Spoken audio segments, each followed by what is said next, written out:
وہ ابھی بھی حیرانگی سے اس لفافے کو تک رہی تھی۔ اس کے چہرے پر خوشی کے رنگ تھے، اس کی وش پوری ہو چکی تھی۔ اس لفافے میں ترکی کی ٹکٹس تھیں۔ اسے سمجھ نہیں آ رہی تھی کہ وہ کیا ری ایکشن دے۔ اس کا دل کیا کہ وہ خوشی سے بھنگڑے ڈالے۔ اسے یقین نہیں آ رہا تھا کہ وہ جہان سکندر کے ترکی جائے گی۔ کیا میں خواب دیکھ رہی ہوں؟ اس نے منہ ہی منہ میں کہا، جبکہ زیان نے سن لیا تھا۔ نہیں، خواب نہیں دیکھ رہی تم، یہ حقیقت ہے، اس نے جواب دیا۔ کیا ہم سچ میں ترکی جا رہے ہیں؟ اس نے ایک بار پھر سے پوچھا، جیسے یقین کرنا چاہ رہی ہو۔ ہاں بالکل جائیں گے، اس نے اسے یقین دلایا۔ اس وقت وہ اسے کوئی چھوٹی سی بچی لگ رہی تھی جو اپنی من پسند چاکلیٹ ملنے پر خوش ہوتی ہے، اور اسے خوش دیکھ کر وہ بھی خوش تھا۔ تھینک یو سو مچ، میرا سب سے بڑا ڈریم تھا میں ترکی جاؤں، جہان سکندر کی ترکی، اس نے پرجوش انداز میں کہا۔ جہان سکندر کا مطلب؟ اور یہ جہان سکندر کون ہے؟ آپ کو کیسے پتا ہوگا جہان سکندر کون ہے؟ آپ نے جنت کے پتے تھوڑی نہ پڑھا ہے۔ اب یہ جنت کے پتے کیا ہے؟ اس نے کنفیوز ہوتے ہوئے کہا۔ میرا سب سے پسندیدہ نمرہ احمد کا ناول جنت کے پتے۔ میں انٹر میں تھی جب میں نے جنت کے پتے پڑھا تھا، اپنی کسی دوست سے لے کر۔ تب سے ترکی میرا ڈریم لینڈ ہے، اور آج آپ نے میری سب سے بڑی خواہش پوری کی ہے۔ تھینک یو سو مچ، اس نے خوش ہوتے ہوئے کہا۔ تھینک یو کی ضرورت نہیں ہے، میرا فرض بنتا ہے کہ میں تمہاری ہر خواہش پوری کروں، اور تمہاری خوشی کے لیے تو میں کچھ بھی کر سکتا ہوں۔ یہ تو کچھ بھی نہیں ہے۔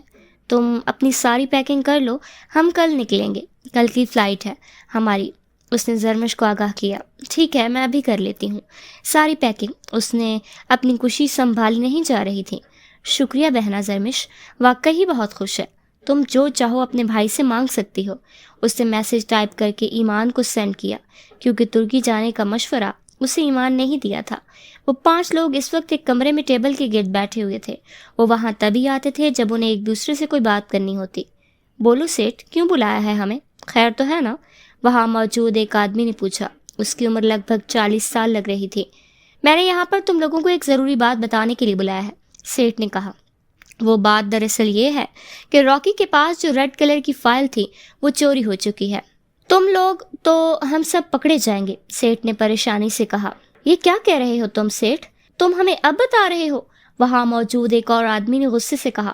وہ سب بڑے بڑے بزنس مین تھے جو بزنس کی آڑ میں جسمانی اعضاء اسمگل کرتے تھے۔ وہ لوگ چھوٹے چھوٹے بچوں کو اغوا کر کے ان کی جسمانی اعضاء آگے بیچ دیتے تھے۔ انہیں ان معصوم بچوں پر ترس بھی نہیں آتا تھا۔ اس کے علاوہ وہ لوگ بہت سے ملکوں میں ڈرگز بھی اسمگل کرتے تھے۔ وہ لوگ یہ سارا کام بڑی رازداری سے کرتے تھے۔ وہ کل 5 لوگ تھے، ان کے ساتھ کچھ پولیس کے لوگ بھی ملے تھے جو ان کی مدد کرتے تھے۔ انہیں معصوم بچوں کی آہوں اور سسکیوں سے کوئی لینا دینا نہیں تھا، انہیں تو بس پیسوں سے غرض تھی۔ جن کے سینے میں دل نہیں پتھر تھے۔ یہ دیس تو اندھے لوگوں کا ہے، یہاں پر کسی کو کسی سے کوئی غرض نہیں، ہر کسی کو پیسے سے مطلب ہے۔ جیسے حبیب جارب نے کچھ یوں لکھا ہے، یہ دیس ہے اندھے لوگوں کا، اے چاند یہاں نہ نکلا کر، بے نام سے سپنے دکھلا کر، اے دل ہر جا نہ پھسلا کر۔ یہ دیس ہے اندھے لوگوں کا، اے چاند یہاں نہ نکلا کر، نہ ڈرتے ہیں نہ نادم ہیں، ہاں کہنے کو وہ خادم ہے۔ یہاں الٹی گنگا بہتی ہے، اس دیس میں اندھے حاکم ہے۔ یہ دیس ہے اندھے لوگوں کا، اے چاند یہاں نہ نکلا کر۔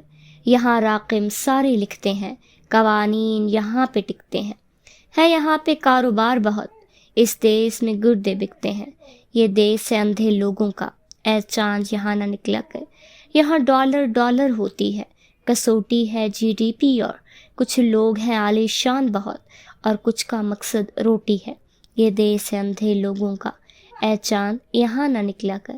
امید کو لے کر پڑھتے ہیں، پھر ڈگری لے کر پھرتے ہیں، جب جاب نہ ان کو ملتی ہے پھر خودکش حملے کرتے ہیں۔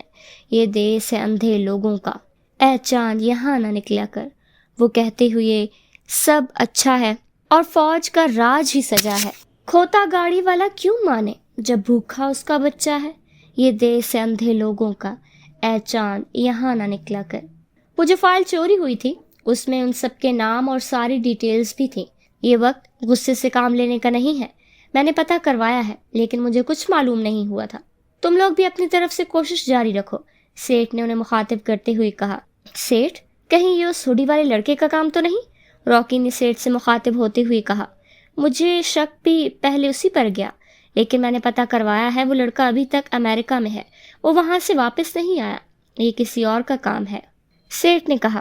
سیٹھ، مجھے ابھی تک اس بات کی سمجھ نہیں آئی کہ پہلے تو وہ لڑکا ہر جگہ پر اس لڑکی کی حفاظت کرتا تھا، پھر امریکہ کیسے چلا گیا؟ راکی نے الجھے ہوئے انداز میں کہا۔ پیسے میں بہت پاور ہے، وہ اپنا کروڑوں کا بزنس اس لڑکی کی وجہ سے برباد کیوں کرتا؟ اور تم یہ سب نہیں سوچو، بلکہ یہ سوچو کہ وہ فائل کیسے لانی ہے، نہیں تو میں تو جیل میں جاؤں گا ہی جاؤں گا، ساتھ میں تم بھی جاؤ گے، پھر وہاں پر ساری عمر چکی پیستے رہنا۔ آج سحرش اور چیری کی منگنی تھی، بہت جلد اسے کسی اور کا ہو جانا تھا۔ یہی سوچ سوچ کر ساری رات وہ سویا نہیں تھا کہ اس کی ساری رات کانٹوں پر گزری تھی۔ اس کے دل میں بار بار درد اٹھ رہا تھا، کافی دنوں سے اسے اپنے دل میں درد محسوس ہو رہا تھا، لیکن وہ اسے اگنور کر رہا تھا۔ ساری رات وہ اسموکنگ کرتا رہا تھا، اس نے کبھی بھی سگریٹ کو ہاتھ نہیں لگایا، لیکن اب اس کی ساری رات سگریٹ پھونکتے ہوئے نکلی تھی۔ وہ اس کے ہر درد کی رازدار تھی اور اس کی راتوں کی تنہائی کی ساتھی تھی۔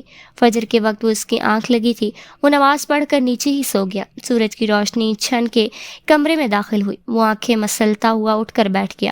اس کے سینے میں بائیں جانب درد اٹھا، لیکن اس نے اگنور کیا۔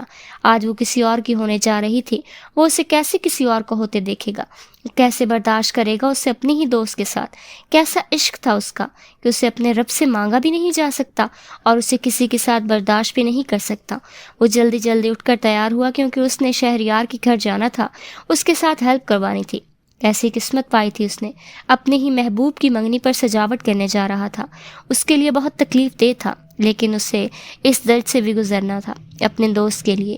لوگ محبت کے لیے دوستی قربان کر دیتے ہیں، لیکن شاید وہ پہلا مرد تھا جو دوستی کے لیے اپنا عشق قربان کر رہا تھا، کیونکہ وہ اپنے دوست کو اس تکلیف سے گزرتے ہوئے نہیں دیکھنا چاہتا تھا جس تکلیف سے وہ خود گزر رہا تھا۔ عشق تو آگ کا دریا ہے اور ابھی اسے اس دریا کو پار کرنا تھا۔ عشق پر زور نہیں ہے، یہ وہ آتش ہے غالب، لگائے نہ لگے، بجھائے نہ بجھے۔ عشق نہیں آسان، بس اتنا سمجھ لیجئے، ایک آگ کا دریا ہے اور ڈوب کر جانا ہے۔ وہ شہری کے گھر آ گیا تھا، فنکشن کے تمام ارینجمنٹس اس کے لاؤنج میں ہی کیے جانے تھے۔ وہ اس کے ساتھ لاؤنج کی سجاوٹ میں مدد کر رہا تھا۔ اس کے سینے میں شدید درد تھا، لیکن پھر بھی وہ کام میں لگا رہا۔ یہ تو روز کا معمول بن چکا تھا، اس سے اپنی پرواہ کرنی چھوڑ دی تھی۔ ہر وقت ٹپ ٹاپ رہنے والا مستقیم اب خود سے لاپرواہ ہو گیا تھا۔ یہ بات شیری کو بھی ہمیشہ تشویش میں مبتلا کر دیتی تھی۔ وہ دونوں ایک دوسرے کے رازدار تھے۔ یہ پہلا راز تھا جو مستقیم نے اسے نہیں بتایا تھا۔ وہ شیری کے ہر بار پوچھنے پر ہنس کر ٹال دیتا تھا، لیکن شیری جانتا تھا کہ کچھ نہ کچھ تو ضرور ہے جو اسے پریشان کر رہا ہے۔ اس نے سوچ لیا تھا کہ وہ اس سے پوچھ کر رہے گا۔ وہ کام میں مصروف تھا کہ اس کے سینے کے بائیں جانب بے انتہا تکلیف محسوس ہوئی۔ اسے متلی ہوئی تو وہ بھاگ کر شیری کے واش روم میں گیا۔ اسے وومٹنگ آ رہی تھی اور سینے میں شدید درد ہو رہا تھا۔ مستقیم، تم ٹھیک ہو؟ شیری نے اس سے پوچھا جو اس کے پیچھے ہی آیا تھا۔ ہاں میں ٹھیک ہوں، اس نے گہرے گہرے سانس لیتے ہوئے کہا۔ کہاں ٹھیک ہو؟ حالت دیکھو اپنی، پرسوں کے کوئی مجنوں لگ رہے ہو۔ مجھے بتاؤ مستقیم، تمہیں کیا ہوا ہے؟ تمہاری آنکھ ہمارا ساتھ کیوں نہیں دے رہی ہیں؟ تم مجھ سے اپنی باتیں کب سے چھپانے لگے ہو؟ ایسی کوئی بات نہیں ہے، میں تم سے کیوں چھپاؤں گا؟ طبیعت بس تھوڑی سی ڈاؤن ہے، اس لیے تمہیں لگ رہا ہے۔ مستقیم نے اس کی پریشانی دور کرتے ہوئے کہا۔ ٹھیک ہے، پھر تم گھر جا کر آرام کرو، یہاں پر سب میں سنبھال لوں گا۔ اس نے اسے آرام کا مشورہ دیا۔ ٹھیک ہے، تم ٹینشن نہیں لو، میں بالکل ٹھیک ہوں۔ اگر کوئی بات ہوتی تو میں تمہیں ضرور بتاتا۔ اگر اسے نہیں مانگ سکتے تو اللہ پر چھوڑ دو، اسے اگلے جہان کے لیے مانگو۔ اللہ نے اسی لیے شاید اسے تمہارے نصیب میں نہیں لکھا، کیونکہ وہ اسے تمہیں وہاں دینا چاہتا ہوگا، اگلے جہان میں، جہاں بچھڑنے کا رواج ہی نہ ہو۔ ایک بات یاد رکھنا کاکا، اللہ اگر تم سے کچھ لیتا ہے تو اس سے بڑھ کر دیتا ہے، جو تمہارے تصور میں بھی نہ ہو۔ اس سے مانگ لو، اس سے ہمیشہ ہمیشہ کے لیے۔ انہوں نے اس سے کہا اور وہاں سے چلے گئے۔ جبکہ اسے ان کی باتوں سے سکون ملا تھا، اس نے اسے مانگنا تھا اگلے جہان کے لیے۔ مجھے تم چاہیے ہو اس جہان میں جہاں بچھڑنے کا رواج نہ ہو۔ صبح کی ہلکی سی روشنی کمرے کے پردوں سے جھانک کر اندر کا منظر دھندلا رہی تھی اور روشن کیا تھا۔ زرمش کی آنکھیں اچانک کھلی، جیسے کوئی دل نے جھنجھوڑ کر جگا دیا ہو۔ ایک لمحے کے لیے وہ خاموش لیٹی رہی، پھر چونک کر بیٹھ گئی۔ آج اس نے اور زیان نے ترکی جانا تھا۔ وہ بہت خوش تھی۔ ساری رات وہ صرف ترکی کے بارے میں سوچتی رہی تھی، جس کی وجہ سے وہ بہت لیٹ سوئی تھی۔ اب فجر کے وقت اس کی آنکھ کھلی تھی۔ اس نے نماز پڑھنے کے بعد اپنے اللہ تعالیٰ کا شکریہ ادا کیا جنہوں نے اس کا خواب پورا کیا تھا۔ پھر قرآن پاک کی تلاوت کی اور اور زیان کے کپڑے نکالے اور اسے نماز پڑھنے کے لیے اٹھایا۔ وہ رات کو دیر تک کام کرتا رہا تھا، جس کی وجہ سے وہ ابھی تک سو رہا تھا۔ وہ واش روم میں فریش ہونے گیا تو زرمش ایک دفعہ سارے کپڑے پھر سے چیک کیے۔ پیکنگ وہ رات کو کر چکی تھی، لیکن پھر بھی اسے تسلی کے لیے کپڑے دوبارہ دیکھ رہی تھی کہ کوئی چیز رہ نہ گئی ہو۔ زیان فریش ہو کر مسجد میں نماز پڑھنے چلا گیا تو وہ بھی نیچے چلی گئی۔ وہ نیچے آئی تو فاریہ بیگم صوفے پر بیٹھی تسبیح پڑھ رہی تھی۔ السلام علیکم، اس نے ان کے پاس جاتے ہوئے سلام کیا۔ وعلیکم السلام، کیسی ہو میری بچی؟ اور کیا بات ہے، تمہارا چہرہ آج اتنا کیوں چمک رہا ہے؟ انہوں نے اس کے چہرے کی طرف دیکھتے ہوئے کہا، جو بہت گلو کر رہا تھا۔ کیا میں آپ کو امی کہہ سکتی ہوں؟ اس نے ان سے پوچھا۔ ہاں کہہ سکتی ہو، تم بھی میری بیٹی ہو، بالکل ویسے ہی جیسے اروا ہے، انہوں نے پیار سے کہا۔ امی جان، میں اور زیان آج ترکی جا رہے ہیں، اس لیے میں بہت خوش ہوں، اس نے مسکراتے ہوئے کہا۔ ماشاء اللہ، یہ تو بہت اچھی بات ہے، اللہ تمہیں ہمیشہ ایسے ہی خوش رکھے، تمہارے چہرے کی یہ مسکراہٹ ہمیشہ قائم رہے، انہوں نے اس کے سر پر ہاتھ رکھتے ہوئے کہا۔ امی، اب تو آپ نے مجھے اپنی بیٹی کہہ دیا ہے، اب تو آپ مجھے بتا سکتی ہیں کہ زیان آپ سے بات کیوں نہیں کرتا؟ میں نے اس سے پوچھا تھا، اس نے کہا کہ اس کی ماں مر چکی ہے۔ ان کی امی کو کیا ہوا تھا؟ زرمش نے ان کی طرف دیکھتے ہوئے کہا۔ اس کی بات پر ان کے چہرے کا رنگ پھیکا پڑا، جسے زرمش نے بہت غور سے دیکھا۔ امی جان، میں چاہتی ہوں کہ زیان آپ کے ساتھ ٹھیک ہو جائے، اسی لیے میرا یہ جاننا ضروری ہے کہ ان کی امی کو کیا ہوا تھا۔ پلیز آپ مجھے بتائیں، میں سب کچھ ٹھیک کرنا چاہتی ہوں، زرمش نے ان کی طرف دیکھتے ہوئے کہا۔ زیان کی ماں نے سوسائڈ کیا تھا، انہوں نے کہا تو ان کی آواز میں کپکپاہٹ تھی، جبکہ زرمش اس انکشاف پر حیران ہوئے۔ سوسائڈ؟ اس نے حیرانگی سے کہا۔ ہاں، سوسائڈ، انہوں نے کہا۔ امی، انہوں نے سوسائڈ کیوں کیا تھا؟ کافی دیر بعد زرمش کی آواز گونجی۔ ماسی، وہ آج پھر سے نوکری کی تلاش میں جا رہی تھی، اسے 1 مہینہ ہو گیا تھا جاب تلاش کرتے، لیکن اس کی کوالیفیکیشن کم ہونے کی وجہ سے اسے کہیں پر بھی جاب نہیں مل رہی تھی۔ اس کا کوئی بھائی نہیں تھا، سر سے باپ کا سایہ بھی اٹھ چکا تھا، ماں کینسر کی مریض تھی، انہوں نے لوگوں کے کپڑے سلائی کر کے اسے پڑھایا تھا، اس نے BA کیا تھا۔ اب اس کی ماں کو کینسر تھا، وہ کپڑے سلائی نہیں کر سکتی تھی، اس نے بھی پڑھائی چھوڑ کر اپنی ماں کا سہارا بننا چاہا۔ اب وہ اپنے ماں باپ کی اکلوتی اولاد تھی، اس کی کوالیفیکیشن کم ہونے کی وجہ سے اسے کہیں نوکری نہیں مل رہی تھی اور اس کا کوئی تجربہ بھی نہیں تھا۔ اس کے باپ کے 2 بھائی تھے جو انہیں پوچھتے تک نہیں تھے، اس کی ماں کے بھی 3 بھائی تھے جو اچھے خاصے کاروباری لوگ تھے، لیکن اس کی ماں بہت خوددار تھی، وہ ان کے سامنے کبھی ہاتھ نہیں پھیلاتی تھی۔ آج کل ان کی طبیعت ویسے بھی خراب رہنے لگی تھی، اوپر سے ان کی دوائیاں بھی ختم ہونے والی تھیں۔ آج وہ اللہ سے بہت سی دعائیں مانگ کر گھر سے نکلی تھی کہ آج اسے نوکری مل جائے گی۔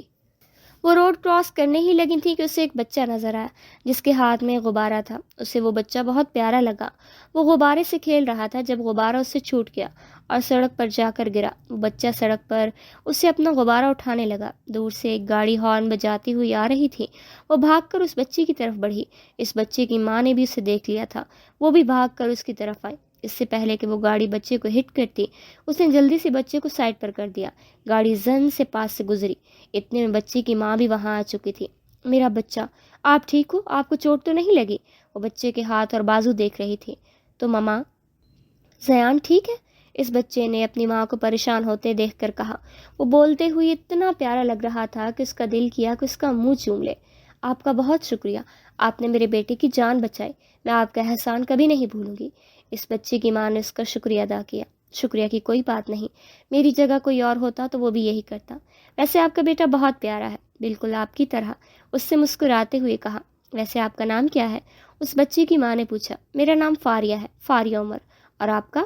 اس نے اس سے پوچھا۔ میرا نام نور شہریار ہے، اس سے مسکراتے ہوئے کہا۔ اور اس کیوٹ سے بیبی کا نام کیا ہے؟ فاریہ نے اب کی بار اس بچے سے پوچھا۔ میرا نام زیان ہے، اس بچے نے کہا تو وہ اسے اتنا کیوٹ لگا کہ اس نے اب کی بار اس کا منہ چوم لیا، تو وہ بچہ شرما کر اپنی ماں کے پیچھے چھپ گیا اور زیان ہے ہی زیان بیبی شرما گیا، اس نے ہنستے ہوئے کہا۔ آپ کہاں جا رہی ہیں؟ نور نے فاریہ کے ہاتھ میں فائل دیکھتے ہوئے کہا۔ وہ میں جاب کے لیے جا رہی ہوں، آج پورا مہینہ ہو گیا ہے لیکن کوالیفیکیشن کم ہونے کی وجہ سے کہیں جاب ہی نہیں مل رہی، اب پھر قسمت آزمانے جا رہی ہوں، اس نے نور کو سب بتا دیا۔ میرے شوہر شہریار اصغر اس شہر کے جانے مانے بزنس مین ہیں، میں ان سے بات کروں گی، وہ آپ کو جاب دے دیں گے۔ نور نے اس کی یہ مشکل چٹکیوں میں حل کر دی۔ تھینک یو سو مچ، آپ نہیں جانتے آپ نے میری کتنی بڑی پرابلم سالو کی ہے، مجھے جاب کی بہت ضرورت ہے، اس نے خوش ہوتے ہوئے کہا۔ شکریہ کی ضرورت نہیں ہے، آپ نے میری بیٹی کی جان بچائی ہے، میں نے آپ کی مدد کر دی، حساب برابر، نور نے مسکراتے ہوئے کہا۔ اوکے اب میں چلتی ہوں، پھر کبھی ملاقات ہوگی، نور نے کہا تو اس نے سر ہلا دیا۔ وہ بہت خوش تھی، اس کا سب سے بڑا مسئلہ حل ہو گیا تھا۔ تھینک یو سو مچ اللہ جی میری مدد کرنے کے لیے، اس نے آسمان کی طرف دیکھتے ہوئے کہا، اس بات سے انجان کہ اس کی زندگی بدلنے والی تھی۔ نور نے گھر جا کر شہریار سے بات کی تو انہوں نے کہا کہ وہ اسے جاب پر رکھ لیں گے، انہیں ویسے بھی ایک عدد سیکٹری کی ضرورت تھی۔ اگلے دن وہ ایک بلڈنگ کے سامنے کھڑی تھی جس پر بڑا بڑا SM انڈسٹری لکھا ہوا تھا، جس کا ایڈریس اسے نور نے دیا تھا۔ وہ بہت بڑی بلڈنگ تھی، اسے ڈر تھا کہ کہیں وہ یہاں سے بھی ریجیکٹ نہ ہو جائے۔ اس نے آیت الکرسی اور لمبا سانس فضا میں خارج کر کے اندر کی طرف پڑھی۔ وہ سب کچھ اللہ پر چھوڑ چکی تھی، اب وہ بالکل مطمئن تھی۔ وہ اندر گئی تو ریسیپشنسٹ نے اسے آفس میں بھیج دیا۔ اس نے آفس کے پاس پہنچ کر ڈور ناک کیا تو اسے اندر بلایا گیا۔ وہ اللہ کے نام سے ساتھ آفس میں داخل ہوئی تو سامنے راکنگ چیئر پر ایک 30 سے 32 سال کا مرد بیٹھا تھا۔ بیٹھ جائیں مس فاریہ، اس نے اسے بیٹھنے کے لیے کہا تو وہ اس کے سامنے والی چیئر پر بیٹھ گئی۔ شہریار نے اس سے چند ایک سوال پوچھے اور اسے سلیکٹ کر لیا۔ وہ بہت خوش تھی، اسے سیکٹری کی جاب ملی تھی، سیلری بھی اچھی تھی، اس کا ایک ماہ کا گزارا اچھے سے ہو جاتا۔ ایسے ہی وہ شہریار کی سیکٹری کے طور پر کام کرنے لگی۔ اس دوران اس کا ان کے گھر بھی آنا جانا ہونے لگا۔ وہ ہر دوسرے دن زیان سے ملنے جاتی تھی، وہ بھی اس کے ساتھ کافی حد تک اٹیچ ہو چکا تھا۔ نور سے بھی اس کی اچھی بانڈنگ تھی، اس کی زندگی کافی اچھے سے گزر رہی تھی۔ شہریار کا ایک بہت ضروری پروجیکٹ تھا جس پر وہ اور شہریار کام کر رہے تھے۔ چھٹی کا ٹائم ہوا تو سارے ورکرز چلے گئے، جبکہ وہ کام میں اتنا بزی تھے کہ انہیں وقت کا پتہ ہی نہیں چلا۔ اچانک باہر سے بادلوں کے گرجنے کی آواز سنائی دی اور زوروں سے بارش ہونے لگی اور لائٹ بھی چلی گئی تو فاریہ کو اندھیرے میں ڈر لگنے لگا۔ آپ ڈرے نہیں مس فاریہ، میں دیکھتا ہوں لائٹ کو کیا ہوا ہے، شہریار نے اسے تسلی دیتے ہوئے کہا۔ وہ چیئر سے اٹھ کر دروازے کی طرف گیا، لیکن یہ کیا، دروازہ تو باہر سے لاک تھا، شاید چوکیدار نے بند کیا تھا۔ وہ سمجھا شاید اندر کوئی نہیں ہے۔ اس نے 2-3 بار دروازے کو دھکا لگایا لیکن وہ نہ کھلا، جبکہ فاریہ بھی پریشان ہو چکی تھی۔ لگتا ہے ہم اندر لاک ہو چکے ہیں، شہریار نے پریشانی سے کہا۔ کیا سر؟ اب کیا ہوگا، میری امی گھر اکیلی ہیں، اس نے پریشانی سے کہا۔ آپ ٹینشن نہ لیں، میں کچھ کرتا ہوں، شہریار نے پاکٹ سے موبائل نکالتے ہوئے کہا۔ بار بار فون پر نمبر ملا رہا تھا لیکن وہاں پر سگنل ہی نہیں آ رہے تھے۔ ایک تو بارش، اوپر سے لائٹ بھی نہیں تھی۔ فاریہ کو بہت ڈر لگ رہا تھا، وہ اکیلے اس وقت شہریار کے ساتھ تھی تو اس کی پریشانی بجا تھی۔ شہریار خود بھی پریشان تھا، اسے سمجھ نہیں آ رہی تھی کہ وہ کیا کرے۔ وہ بار بار چیک کر رہا تھا کہ شاید سگنلز آ جائیں، لیکن بے سود۔ اب تو اسے بھی ٹینشن ہونے لگی تھی کیونکہ زیان اس کے بغیر نہیں سوتا تھا۔ سورج کی کرنیں کھڑکی سے اندر آ رہی تھیں۔ فاریہ صوفے پر بیٹھی تھی، شہریار فرش پر ٹیک لگائے بیٹھا تھا۔ پوری رات وہ جاگتے رہے، نہ کوئی نامناسب بات ہوئی، نہ کوئی حد پار ہوئی، لیکن حالات ان کی وضاحت سننے والے کہاں تھے۔ اچانک باہر سے دروازہ کھلنے کی آواز آئی۔ چوکیدار نے ان دونوں کو اندر دیکھا تو حیران ہوا۔ ارے صاحب، آپ لوگ ابھی تک اندر ہیں؟ رات کو تو میں سمجھا کہ سب جا چکے ہیں۔ فاریہ جھجک کر اٹھی، دوپٹہ سنبھالا اور نظریں جھکا لی۔ شہریار نے سنجیدگی سے سر ہلایا اور کہا، چلے مس فاریہ، میں آپ کو گھر چھوڑ دیتا ہوں، اس نے فاریہ سے کہا۔ گلی میں قدم رکھتے ہی نظریں اٹھنے لگیں، دروازے کھڑکنے لگے اور سرگوشیاں تیز ہو گئیں۔ یہ صبح صبح کہاں سے منہ کالا کر کے آ رہی ہو؟ آفس کے نام پر رنگللیاں مناتی آ رہی ہو؟ بس جی، اب تو نئی نسل کے اپنے اصول ہیں، ماں نے ہی ڈھیل دی ہوگی۔ توبہ توبہ، ایسی بیٹیوں سے تو اللہ بے اولاد ہی اچھا۔ توبہ توبہ، ایسی بیٹیوں سے تو انسان بے اولاد اچھا ہے۔ ایسے ہی طرح طرح کی باتیں ہو رہی تھیں۔ سب عورتیں اسے طنزیہ نگاہوں سے دیکھ رہی تھیں۔ بے گناہ ہوتے ہوئے بھی وہ گنہگار ٹھہری تھی۔ یہی تو ہمارے معاشرے کا اصول ہے کہ تھوڑی سی بات ہوئی نہیں کہ لوگ دوسروں کے کردار پر کیچڑ اچھالنے لگتے ہیں، یہ بھی بھول جاتے ہیں کہ ان کے گھر بھی بیٹیاں ہیں۔ فاریہ کی آنکھوں میں آنسو آ گئے، اس کا دل کر رہا تھا زمین پھٹے اور وہ اس میں سما جائے۔ اتنی تذلیل، اسے لگا تھا کہ وہ مر جائے گی، جبکہ شہریار کا خون کھولنے لگا، مگر وہ خاموش رہا۔ اسی لمحے فاریہ کی ماں دروازے پر آ گئی۔ میری بچی، تم کہاں تھی ساری رات؟ انہوں نے پریشانی سے پوچھا۔ نوکری کی آڑ میں امیر لڑکوں کو پھنساتی پھر رہی ہے تمہاری بیٹی، کیسے گاڑی میں آئی ہے اپنے عاشق کے ساتھ؟ توبہ توبہ، ذرا حیا نہ آئی اسے، ایک عورت نے کانوں کو ہاتھ لگاتے ہوئے کہا۔ بس کرو تم لوگ، میری بیٹی ایسی نہیں ہے، فاریہ کی ماں نے اس سے کہا، ہاں ہاں سب ایسے ہی کہتے ہیں، بعد میں اگر تمہاری بیٹی اتنی ہی پرہیزگار اور باحیا ہے تو پوچھو اس سے رات کہاں گزار کر آئی ہے۔ ایک اور عورت نے کہا تو باقی سب نے بھی اس کی ہاں میں ہاں ملائی۔ آنٹی، آپ کی بیٹی پاکیزہ ہے، اس نے کچھ نہیں کیا۔ رات کو غلطی سے چوکیدار نے دروازہ بند کر دیا تھا، جس کی وجہ سے ہم روم میں لاک ہو گئے۔ لوگوں کا کام ہے باتیں بنانا، آپ کو اپنی بیٹی پر بھروسہ کرنا چاہیے، شہریار نے دھیرے سے کہا، جو صرف انہیں ہی سنائی دیا تھا جبکہ فاریہ ابھی تک رونے میں مصروف تھی۔ بیٹا، میں جانتی ہوں کہ میری بیٹی پاک دامن ہے، لیکن ان لوگوں کو کون سمجھائے؟ بیٹا، میں آپ کے آگے ہاتھ جوڑتی ہوں، آپ میری بیٹی سے نکاح کر لو، سب کے منہ اپنے آپ ہی بند ہو جائیں گے۔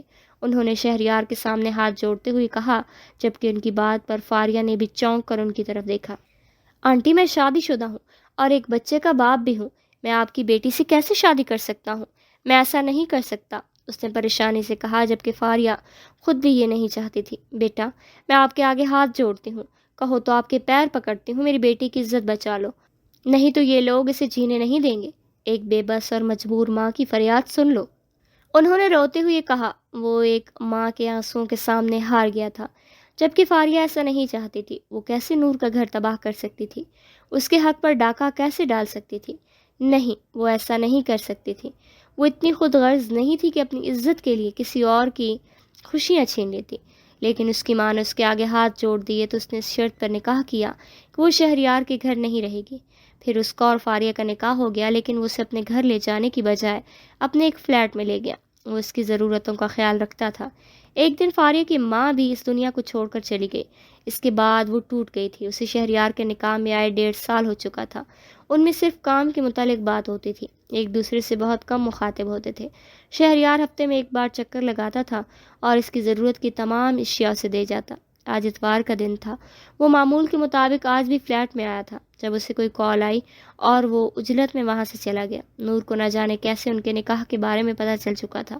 اس نے سوسائڈ کر لیا تھا۔ ڈاکٹرز کے مطابق وہ پریگننٹ تھی۔ اس خبر نے اسے اور شہریار کو ہلا کر رکھ دیا تھا۔ وہ خود کو اس سب کا قصوروار سمجھتی تھی۔ اسے لگتا تھا نور نے اس کی وجہ سے سوسائڈ کیا ہے۔ وہ دن بدن ڈپریشن میں جانے لگی۔ اب تو وہ راتوں کو اٹھ کر اکثر رونے لگتی تھی، اپنے اللہ سے معافی مانگتی تھی کہ اس نے کسی کا ہنستا بستا گھر اجاڑ دیا تھا۔ نور کے مرنے کے بعد شہریار اسے اپنے گھر لے جا چکا تھا۔ اسے سمجھاتا تھا کہ اس میں اس کا کوئی قصور نہیں ہے۔ اس حادثے کے سال بعد ان کے گھر بیٹی پیدا ہوئی تھی، جس کا نام انہوں نے اروہ رکھا تھا۔ زیان اب 12 سال کا تھا۔ وہ اس سے بات نہیں کرتا تھا۔ وہ بھی اسے اپنی ماں کا قصوروار سمجھتا تھا۔ وہ اس سے نفرت کرنے لگا تھا اور یہی بات انہیں تکلیف دیتی تھی۔ انہوں نے بہت کوشش کی تھی کہ وہ زیان کا دل اپنی طرف سے صاف کر پائیں، لیکن وہ نہیں کر پائیں۔ ان کی لاکھ کوششوں کے باوجود زیان اور اس کے درمیان کچھ بھی ٹھیک نہیں ہوا۔ انہی دنوں زیان کی پھپھو کو طلاق ہو گئی تھی۔ زیان اب زیادہ تر اپنی پھپھو کے پاس ہی رہتا تھا۔ وہ ان سے اور شہریار صاحب سے بالکل بات نہیں کرتا تھا۔ اس کا زیادہ تر وقت اپنی پھپھو اور اروہ کے ساتھ ہی گزرتا۔ وہ ان سے جتنی بھی نفرت کرتا ہو، لیکن وہ اروہ سے بہت محبت کرتا تھا۔ وہ اپنی ماں کے ساتھ بہت اٹیچ تھا۔ ان کے مرنے کے بعد وہ چڑچڑا ہو گیا۔ جیسے جیسے اس نے جوانی کی طرف قدم بڑھایا، وہ سخت دل بن گیا۔ شرارتی اور باتونی سا زیان کہیں کھو سا گیا تھا۔ بہت زیادہ سنجیدہ رہنے لگا۔ مسکراہٹ اس کے چہرے پر بہت کم دیکھنے کو ملتی تھی۔ زرمش، میں نے اس سے اس کی ماں چھین لی۔ میں بہت بری ہوں زرمش، بہت بری ہوں انہوں نے روتے ہوئے کہا، جبکہ زرمش کو تو شوق لگا تھا۔ اسے سمجھ نہیں آ رہی تھی کہ وہ کیا کہے۔ ان کے رونے پر تو وہ ہوش میں آئی تھی۔ امی، اس میں آپ کا کوئی قصور نہیں ہے، آپ نے کچھ نہیں کیا۔ میں زیان کا دل آپ کی طرف سے نرم کروں گی، وہ آپ سے ٹھیک ہو جائے گا، یہ آپ کی بیٹی کا آپ سے وعدہ ہے۔ اس نے ان کے ہاتھ تھامتے ہوئے کہا، زرمش، وہ دل کا برا نہیں ہے، وہ بہت اچھا ہے۔ وہ سخت دل بننے کا صرف دکھاوا کرتا ہے، ورنہ آج بھی اس کے اندر وہ شرارتی سا زیان زندہ ہے جسے اس نے کہیں دفنا دیا ہے۔ تمہیں اسے اس کے اصل کی طرف لانا ہے۔ تم وعدہ کرو مجھ سے، تم اسے پہلے والا زیان بناؤ گی، اس سے پہلے جیسا بنا دو گی۔ انہوں نے روتے ہوئے کہا، میں وعدہ کرتی ہوں آپ سے، آپ کا پہلے والا زیان واپس کروں گی۔ آپ کو مجھ پر بھروسہ ہے نا؟ اس نے پوچھا۔ ہاں، انہوں نے سر ہلایا۔ آپ بھی مجھ سے وعدہ کریں کہ آپ بالکل بھی ٹینشن نہیں لیں گی۔ اس نے ان سے وعدہ لیا۔ ٹھیک ہے، میں نہیں لیتی ٹینشن، تم بھی اب جاؤ، زیان آنے والا ہے اور میرا ایک کام کرو گی؟ انہوں نے اس سے پوچھا۔ جی بالکل، آپ بتائیں مجھے، میں کیا کر سکتی ہوں؟ اس نے ان کی طرف دیکھتے ہوئے کہا، تم آج زیان کو ڈائننگ ٹیبل پر لے کر آؤ گی۔ شہریار چاہتے ہیں کہ زیان ہمارے ساتھ کھانا کھائے، لیکن وہ ہمارے ساتھ بیٹھتا بھی نہیں ہے۔ کیا تم اسے لے کر آؤ گی؟ میں جانتی ہوں وہ تمہاری بات ضرور مانے گا۔ انہوں نے امید بھری نظروں سے اس کی طرف دیکھتے ہوئے کہا، جی میں آپ کے بیٹے کو لے کر آؤں گی، وہ آج آپ کے ساتھ ہی ناشتہ کرے گا۔ انہوں نے انہیں یقین دلایا اور وہاں سے چلی گئی، جبکہ فاریہ بیگم بھی مطمئن ہو چکی تھی۔ زیان، آج ہم نیچے سب کے ساتھ ناشتہ کریں گے۔ اس نے آئینے کے آگے کھڑے زیان کو مخاطب کیا۔ یہ اچانک تمہیں نیچے جانے کی کیوں سوچی؟ اس نے اس کی طرف دیکھتے ہوئے کہا۔ اچانک نہیں، میں پہلے سے سوچ رہی تھی، مجھے عادت ہے اس کی۔ اپنے گھر میں ہم سب اکٹھے ایک ساتھ ناشتہ کرتے تھے، اس لیے مجھے اچھا نہیں لگتا یوں اکیلے روم میں ناشتہ کرنا۔ اس نے زیان سے کہا، میں ان لوگوں کے ساتھ ناشتہ نہیں کرتا۔ ویسے تم اکیلی نہیں ہوتی، میں تمہارے ساتھ ہی ناشتہ کرتا ہوں۔ اس نے ڈریسنگ ٹیبل سے پرفیوم اٹھاتے ہوئے کہا، لیکن مجھے سب کے ساتھ ناشتہ کرنا ہے۔ آج میں اتنی زیادہ خوش ہوں کہ آپ میرے لیے اتنا نہیں کر سکتے؟ زرمش نے اسے بلیک میل کرنا چاہا، لیکن آپ میرے ساتھ نیچے جائیں گے یا نہیں؟ ویسے تو بڑا کہہ رہے تھے اپنی محبت کو ثابت کروں گا، اب آپ میرے لیے اتنا بھی نہیں کر سکتے؟ اس سے پہلے کہ وہ کچھ کہتا، زرمش نے اس کی بات کاٹتے ہوئے کہا، ٹھیک ہے، میں تمہارے ساتھ نیچے چلوں گا۔ اس نے ہار مانتے ہوئے کہا۔ وہ زرمش کو ناراض نہیں کرنا چاہتا تھا۔ تھینک یو، آپ بہت اچھے ہیں، اس نے خوش ہوتے ہوئے کہا، اور وہ اس کی خوش میں ہی خوش تھا۔ اس کی اس مسکراہٹ کے لیے تو وہ جان بھی قربان کر سکتا تھا۔ وہ دونوں نیچے آئے تو سب نیچے ڈائننگ ٹیبل پر بیٹھے تھے۔ ان کے ساتھ تانیہ بھی بیٹھی تھی، جو انہیں سیڑھیاں اترتے دیکھ کر جل کر بھسم ہو رہی تھی۔ اسے زرمش کی مسکراہٹ زہر لگ رہی تھی۔ اس کا بس نہیں چل رہا تھا کہ اس کی مسکراہٹ کو اس کے چہرے سے نوچ لے۔ زرمش کی نظر اس پر پڑی، مگر وہ ایسے بے نیاز انداز میں آگے بڑھ گئی کہ جیسے وہ اس کی وجود کو جانتے ہی نہ ہوں۔ السلام علیکم، اس نے سب کو سلام کیا۔ وعلیکم السلام، سب نے اس کے سلام کا جواب دیا، جبکہ فاریہ بیگم بہت خوش تھی زیان کو دیکھ کر۔ وہ اتنے سالوں بعد شہریار اور ان کے ساتھ بیٹھ کر ناشتہ کرنے والا تھا، جبکہ شہریار صاحب بھی بہت خوش تھے۔ زیان نے زرمش کے لیے کرسی کھینچی اور وہ ایک شاہانہ تمکنت سے بیٹھ گئی۔ یہ دیکھ کر تانیہ کا خون کھول اٹھا۔ اس نے چمچ کو پلیٹ میں پٹخا اور وہاں سے واک آؤٹ کر گئی۔ ارے تانیہ بیٹا، ایسے کیوں جا رہی ہو؟ ناشتہ تو پورا کر کے جاؤ، شہریار صاحب نے اس سے کہا۔ ماموں، میرا پیٹ بھر گیا ہے، اس نے زرمش کی طرف شعلہ بار نگاہوں سے دیکھتے کہا۔ لیکن وہاں فرق کس سے پڑ رہا تھا؟ زرمش تو اسے ایسے نظر انداز کر رہی تھی کہ جیسے وہ وہاں ہو ہی نہ، اور یہی بات تانیہ کو مزید غصہ دلا رہی تھی۔ کسی میں کوئی بات چیت نہیں ہوئی، سب خاموشی سے ناشتہ کرنے لگے۔ ناشتہ کرنے کے بعد زیان اسے آفندی ہاؤس لے گیا۔ وہ ترکی جانے سے پہلے زرمش کو اس کے گھر والوں سے ملوانا چاہتا تھا۔ وہ آفندی ہاؤس پہنچے تو سعدیہ بیگم اس سے اور زیان سے بہت پیار سے ملی تھی، جبکہ فاروق صاحب کا رویہ آج بھی زیان کے ساتھ روکھا پھیکا تھا، جس سے زرمش اور سعدیہ بیگم نے بھی نوٹ کیا۔ وہ لوگ بیٹھے باتیں کر رہے تھے جب ملازمہ چائے اور دوسری لوازمات لے آئی۔ آنٹی، اس کی ضرورت نہیں تھی، ہم ابھی ناشتہ کر کے آئے ہیں، زیان نے کہا۔ بیٹا، تم پہلی بار شادی کے بعد ہمارے گھر آئے ہو، ایسے تھوڑی نہ بھیجوں گی تمہیں، انہوں نے مسکراتے ہوئے کہا۔ چائے پینے کے بعد زرمش زیان کو اپنے روم میں لے گئی۔ وہ اس کا روم دیکھنا چاہتا تھا۔ زرمش نے دروازے کے ہینڈل پر ہاتھ رکھا اور دروازہ کھلتا چلا گیا۔ یہ میرا کمرہ ہے، میری چھوٹی سی دنیا۔ دروازہ کھلا اور زیان کے قدم جیسے سکون کے سمندر میں اتر گئے۔ کمرہ اسکائی بلو اور سفید رنگ میں نہایا ہوا تھا۔ چھت سے ہلکی روشنی والی فیری لائٹس نیچے جھول رہی تھی، جو کمرے کو کسی خواب کی مانند بنا رہی تھی۔ بیڈ پر سفید چادر بچھی تھی، جس پر نیلے پھولوں کی کڑھائی تھی۔ تکیے ترتیب سے لگے تھے۔ کھڑکی کے پاس نیلے اور سفید پردے ہوا میں ہولے سے ہل رہے تھے۔ ایک چھوٹا سا ریک کتابوں سے بھرا تھا، ہر ایک ناول جیسے اس کی روح کا ٹکڑ ہو۔ بیڈ کے برابر میں لکڑی کی میز پر بریسلیٹس کا ایک شفاف باکس تھا، رنگ برنگی نیلی، سفید اور سلور شیڈز میں، کچھ نازک جیسے جذبات کو پہننے کی کوشش ہو۔ تمہارا روم بہت پیارا ہے، زیان تعریف کیے بنا نہ رہ سکا۔ وہ چلتا ہوا ناولز کی ریک کے پاس آ کر رکا۔ وہ ایک ایک ناول اٹھا کر دیکھ رہا تھا، جس میں زیادہ تر ناولز نمرہ احمد اور عمیرہ احمد کے تھے۔ لگتا ہے ناولز کافی پسند ہے تمہیں، زیان نے زرمش سے کہا۔ جی بہت زیادہ، میرا دل کرتا ہے میرے پاس ناولز کی ایک لائبریری ہو۔ میں نے پہلا ناول جنت کے پتے پڑھا تھا، اس کے بعد سے ناولز مجھے بہت اچھے لگتے ہیں۔ مجھے ناول بہت پسند ہے کیونکہ یہ مجھے اس دنیا میں لے جاتے ہیں جہاں جذبات بے نقاب ہوتے ہیں، رشتے اپنی اصلیت میں سامنے آتے ہیں، اور ہر کردار مجھے خود سے جڑا ہوا نظر آتا ہے۔ ناول میرے لیے صرف کہانیاں نہیں، زندگی کے وہ سبق ہیں جو ہر بار مجھے کچھ نیا سکھا جاتے ہیں۔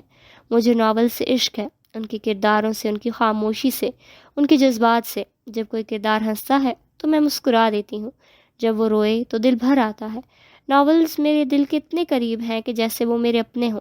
ان کہانیوں میں سے ان کہانیوں میں بسے لوگ میری سوچ، میری روح کا حصہ بن چکے ہیں۔ وہ کھوئی کھوئی سے بول رہی تھی جبکہ زیان اس کے چہرے کی طرف دیکھ رہا تھا جس پر ایک الگ ہی چمک تھی۔ زرمش اپنی ڈریسنگ ٹیبل کی طرف گئی اور وہاں سے اپنی سب سے فیوریٹ بریسلیٹس پکڑی۔ وہ ان کو اپنے ساتھ لے کر جانا چاہتی تھی۔ زیان کو اس کی ریک پر ایک بلیو کلر کی ڈائری نظر آئی جو بالکل چھوٹی سی تھی۔ اس نے وہ ڈائری اپنی پاکٹ میں ڈالی۔ وہ اسے پڑھنا چاہتا تھا کہ اس کی بیوی نے اس پر کیا لکھا ہے۔ پھر وہ اور زرمش نیچے چلے گئے۔ تھوڑی دیر بعد ان کی فلائٹ تھی۔ وہ سب سے مل کر روانہ ہوئے۔ زرمش کی آنکھوں میں خوابوں کا ایک نیا جہان جگمگا رہا تھا۔ ترکی، وہ زمین جہاں اس کا دل ہمیشہ سے جانے کا خواہش مند تھا۔ آج وہ اپنے خوابوں کی تعبیر کے قریب تھی۔ اس نے موبائل پر ترکی کی مشہور جگہیں کئی بار دیکھی تھیں۔ اب وہ حقیقت میں ترکی جا رہی تھی۔ زرمش کی آنکھیں خوشی سے چمک رہی تھیں۔ وہ شیشے کے اس پار رن وے کو دیکھ رہی تھی جہاں جہاز اپنی روانگی کی تیاری میں تھا۔ زیان اس کے ساتھ تھا، خاموشی سے پاس بیٹھا، اس کی بے قراری کو محسوس کرتا ہوا۔ بورڈنگ کا اعلان ہوا تو دونوں نے اپنا سامان سنبھالا اور لائن میں لگ گئے۔ زرمش کا دل زور سے دھڑک رہا تھا جیسے ہر قدم پر ایک نیا خواب جاگ رہا ہو۔ جب وہ جہاز کے اندر داخل ہوئے، زرمش نے ایک لمحے کو رک کر آس پاس کا منظر دیکھا۔ لمبی قطاریں، سیٹوں پر بیٹھے مسافر اور کھڑکی کے پار آسمان کا نیلا بدلتا منظر۔ وہ سیٹ پر بیٹھتے ہی کھڑکی سے جھانکنے لگی۔ جہاز نے اڑان بھری تو زرمش کی آنکھوں سے آنسو بہنے لگے، خوشی کے آنسو۔ نیچے بکھرتی روشنی اور دور ہوتی زمین کو دیکھ کر اس نے دل ہی دل میں اپنے اللہ کا شکر ادا کیا۔ ترکی میں لینڈنگ۔ تقریباً 7 گھنٹے کے سفر کے بعد جہاز نے استنبول کی فضا میں پروان بھری۔ زرمش کی آنکھیں کھڑکی سے باہر جمی ہوئی تھیں۔ نیلا آسمان، سنہری روشنی میں نہاتے مینار اور وہ دیس جس کا وہ برسوں سے خواب دیکھتی آئی تھی۔ جہاز جیسے ہی رن وے پر اترا، وہ دونوں جہاز سے نیچے اترے۔ امیگریشن، سامان کی وصولی اور تمام مراحل مکمل کرنے کے بعد دونوں باہر نکلے تو ہوائی اڈے کے دروازے پر ایک ٹھنڈی سی ہوا نے اس کا استقبال کیا۔ ایک خوبصورت سی کار انہیں لینے آئی۔ زیان نے پہلے سے ہی سب انتظام کر رکھا تھا۔ گاڑی انہیں شہر کے مرکز میں واقع ایک خوبصورت ہوٹل لے گئی۔ ہوٹل کے استقبالیے پر ترکی لباس میں ملبوس عملہ ان کا منتظر تھا۔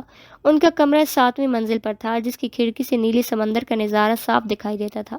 کمرے میں داخل ہوتے ہی زرمش گہری سانس لی۔ نرم بستر، آرام دہ ماحول اور کھڑکی کے اس پار ترکی کا نظارہ، یہ سب کسی کلمی منظر سے کم نہ تھا۔ زیان، یہ خواب ہے یا حقیقت؟ زرمش نے حیرت سے پوچھا۔ زیان نے مسکرا کر جواب دیا، یہ تمہارا خواب ہے زرمش، جسے ہم نے حقیقت بنا دیا۔ زرمش نے کھڑکی کے پاس جا کر ہاتھ پھیلائے جسے پورا استنبول اپنی باہوں میں سمیٹ لینا چاہتی ہو۔ استنبول کا آسمان نیلا تھا لیکن زرمش کی نظروں میں اس سے کئی زیادہ رنگ تھے۔ وہ سب رنگ جو اس نے جنت کے پتے میں پڑھے تھے، وہ منظر جو اس کے دل میں برسوں سے بسے تھے۔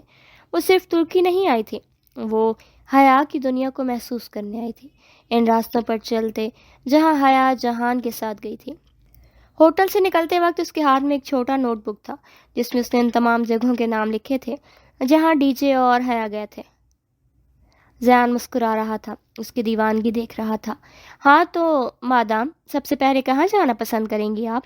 زرمش نے جذبات سے بھیگی آواز میں کہا۔ آج ہم حیا کی استنبول کو دیکھیں گے، اس کی آنکھوں سے۔ باب علی، سب سے پہلے وہ ٹاپکپی پیلس گئے جہاں حیا جہان کے ساتھ گئی تھی۔ زرمش وہاں ہر شکوہ دروازے کے پاس کچھ دیر کھڑی رہی، آنکھیں بند کی اور خود کو حیا کی جگہ تصور کیا۔ ایک الجھنوں میں گھڑی لڑکی جسے محبت اور ایمان کے سنگم پر لے جایا جا رہا تھا۔ یہ وہی جگہ ہے جہاں حیا نے اپنی سچائی کے کچھ لمحے جھیلے تھے۔ زرمش نے سرگوشی کی۔ زیان خاموشی سے اسے دیکھتا رہا۔ وہ جانتا تھا زرمش اس وقت کسی اور ہی دنیا میں ہے۔ وہ دونوں آہستہ آہستہ چلتے، ہر حال ہر گیلری کو دیکھتے رہے جبکہ وہ مقدس مقامات کے کمرے میں داخل ہوئے جہاں نبی پاک صلی اللہ علیہ وآلہ وسلم کی تلوار، موئے مبارک اور صحابہ کرام کے آثار محفوظ تھے تو زرمش کی آنکھوں میں ایک خاص چمک آئی۔ اس نے آہستہ سے ہاتھ جوڑے، دل میں کچھ پڑھا اور پھر بند آنکھوں سے ایک طویل سانس لی۔ یہ جگہ دل کو ہلا دیتی ہے، جیسے کوئی تمہیں جھنجھوڑ رہا ہو کہ واپس پلٹ آؤ اپنی اصل پہچان کی طرف۔ اس کی آواز نمی لیے ہوئی تھی، تاریخ اور جذبات کے بھاری پن میں۔ جب وہ دونوں باہر کے باغیچے میں پہنچے تو زیان نے زرمش کو کہا، کیا خیال ہے تھوڑا سا کنگز اینڈ کوئین والا پوز ہو جائے؟ ان دونوں نے وہاں پر ڈھیروں تصویریں بنائی۔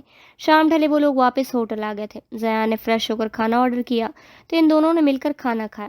ویسے زرمش، تمہیں یہ جہان سکندر اتنا اچھا کیوں لگتا ہے؟ زیان نے اس سے پوچھا۔ جہان سکندر بہت اچھا تھا، ایک افسانوی کردار، میرا سب سے پسندیدہ ناول ہیرو۔ وہ سب سے الگ تھا، حیا کی حفاظت کرنے والا، برگر کنگ کا مالک اور ایک سچا حب الوطن جو اپنے وطن کے لیے جان قربان کرنے کے لیے ہر وقت تیار رہتا تھا۔ اپنی بیوی کی عزت کرنے والا، اس کا غصہ برداشت کرنے والا، اس میں ہر صلاحیت ہوتی ہے۔ وہ ایک اچھا کک ہوتا ہے، وہ 3 کردار ادا کرتا ہے حیا کی حفاظت کرنے کے لیے۔ کبھی ڈولی بن کر پاکستان میں اس کی حفاظت کرتا ہے تو کبھی عبد الرحمن پاشا بن کر ترکی میں، کبھی میجر احمد بن کر اس کو نصیحتیں کرتا ہے تو کبھی جہان سکندر بن کر اس کی تمام پرابلم سالو کرتا ہے۔ اسی لیے مجھے وہ اچھا لگتا ہے، اس نے جہان سکندر کی خوبیاں گنواتے ہوئے کہا۔